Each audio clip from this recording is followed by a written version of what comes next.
Hey everybody, my name is David L. Craddock. I am the co-writer and director of FPS, First Person Shooter, a documentary about first-person shooters, in case you couldn't guess. And we first kickstarted this project in June or July of 2021. It is now November 2023. Many of you who backed the project have received your copies. I have mine here, the big box edition, and I thought I would open it, show you the items that come in that package, and talk a little bit about each of them, how they were made, or what I remember from the production. So, without further ado, this video will probably be a little rough, because if you've watched my other videos, then you know that the only thing I know about video editing is how to spell video editing.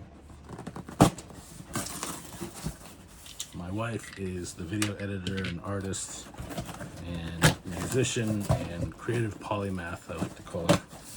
That's her thing. It's not my thing. I hope to learn a little bit more, but it's not going to happen right now.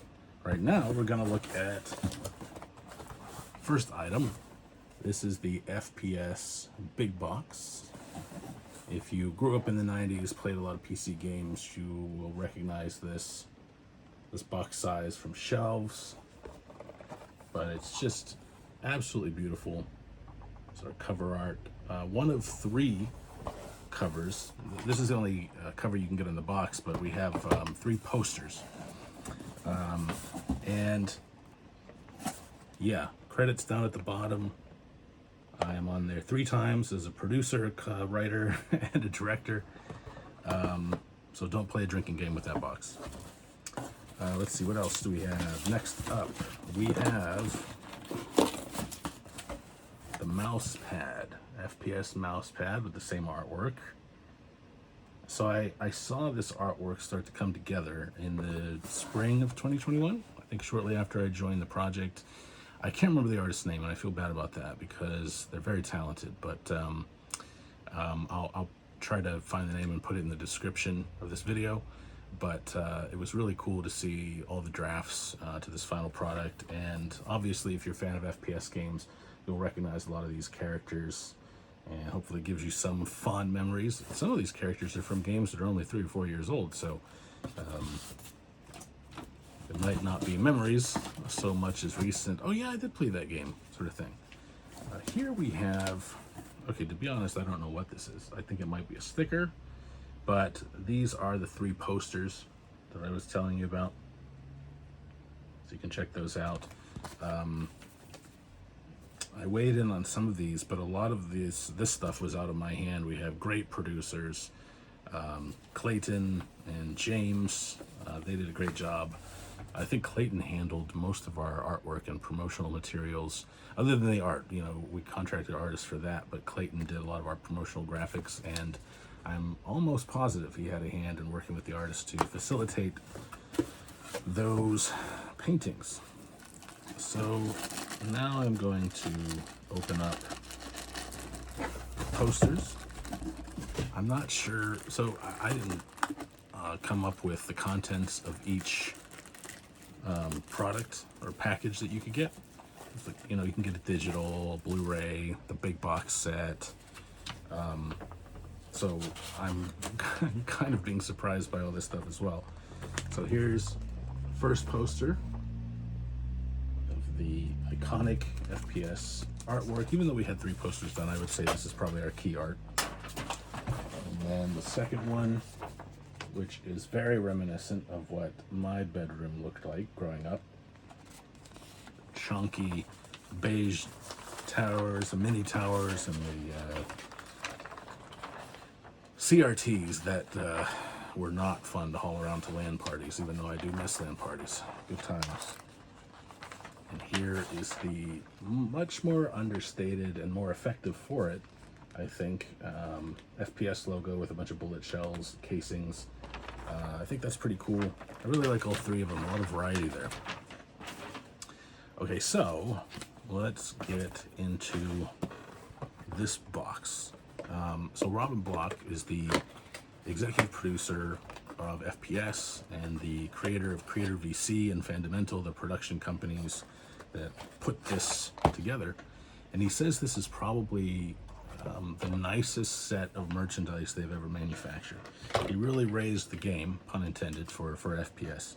So shout out to Robin for really making sure that anyone who pledged any amount for these collectibles really got what they paid for. I did not pay for them, but I did spend 2.5 years of my life making the thing, so I feel like it evens out. Okay, so I'm slowly but surely tearing the plastic off of the Blu-ray case. So it has a slip cover, which is pretty cool. And the copy on the back, I wrote that. This was something that we did in the last...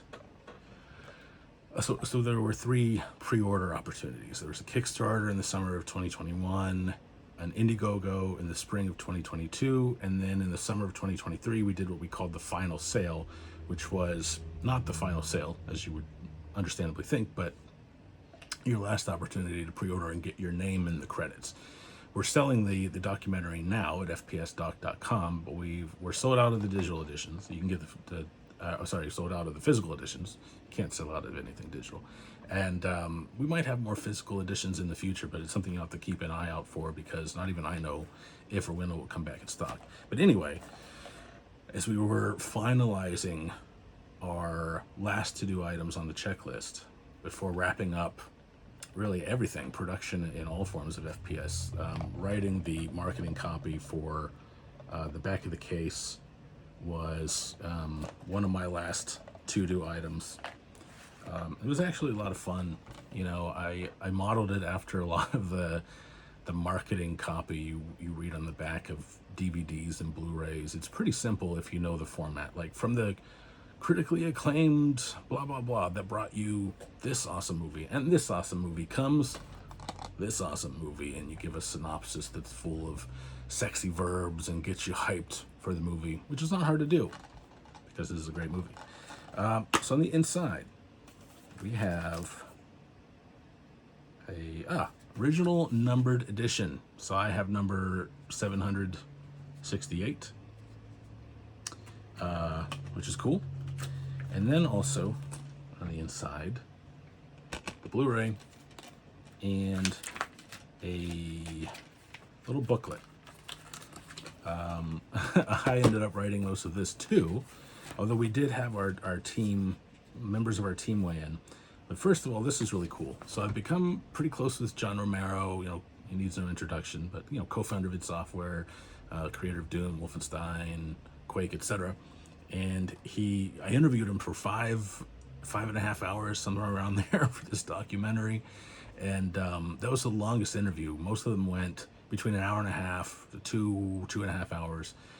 But the reason we talked so long with John Romero is because not only did he make a lot of the most foundational, iconic FPS games in the genre, but he plays everything. I mean, this guy lives, eats, breathes, sleeps games. So he's just this wellspring of knowledge and kind of did you know trivia about not only the games themselves, but who made them and how he knows them and even their careers as well. So it's pretty cool. So he wrote a foreword for us, which is awesome. And then we have some of our headshots from the cast there. So we got these during the interviews that I did with every contributor. We call them contributors. Romero, Tom Hall, Becky Heineman, etc. How that worked is when I accepted the co-director position, along with my brother from another, Chris Stratton, and the co-writer position, along with Richard Moss, who's just a fantastic writer and game historian, I took the lead on interviews. So I would write out all the questions. I would send them to Richard to get him to look them over. He would add some, and there were some games he definitely knew more about than I did. Like he grew up playing Mac games, so he knew about titles like The Colony, games like that. In fact, the gameplay you see of the colony in the movie and Maze War, that's Richard. He jumped through a lot of emulation hoops to get that running. But anyway, the interviews, so Richard and I would kind of collab on the questions, and then I would virtually meet virtually with the contributors. So depending on the city, San Francisco, we went to Shanghai. What we would do is Dominic Wallace, who is one of our producers, was also our logistics coordinator and our head of HR. Dominic, you rock. So Dominic would research camera crews in the area, and he would contract them and book a venue. And the camera crew, sometimes it was one person, sometimes it was 2 or 3. They'd go, they'd get set up, they would call me and say, hey, how's our setup look? And I don't really know anything about shooting video, professionally or otherwise, as you can tell, because I haven't edited a damn thing in this one. And so I would just go, looks good. I mean, there are lights in the cameras. As long as the cameras are working and recording, we're good. I learned a lot about that process during this movie, so it was invaluable in that way. And then instead of going to the location, because I didn't want to fly over the world, I would just kind of beam in via Zoom or Skype. The camera crew would bring a laptop and they'd set it up so that usually the contributors kind of face like this and looking at a laptop over here while the camera shoots from that angle.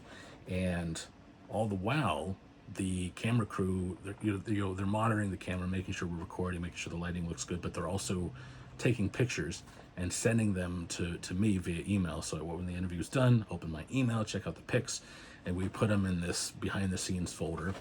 And there are some of the pictures that we got during these interviews.